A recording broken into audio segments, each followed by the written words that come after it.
Hi, so I'm Glenn Barnett, the Director for Lift Industries. We produce elevated work platforms and crane borers for the utility market in Australia.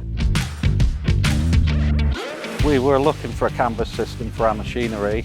We were Googling around a lot, we've spoken to a lot of people, and you just came recommended. So we thought we'd jump in and try it. My name is Ana Sofia Pereira. I'm a Senior Robotics Engineer here in COREMATIC. One of the technical challenges we encountered in this project was having multiple CAM devices and make them work seamlessly together. We learned more about different tracks by using J1939 protocol. I really like working in COREMATIC because it's really challenging and we have various tasks. It's not always the same. It's never boring here. We've really enjoyed working with you guys. It's been more of a partnership than a customer and supplier. So it's been really positive all the way through, and we've got some really good products out of it. They were technically very capable and also very willing to collaborate with us.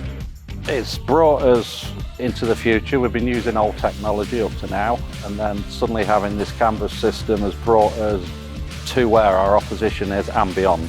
The team at COREMATIC have been fantastic. They've looked after us, and it's really been a good working relationship. So I'm really happy.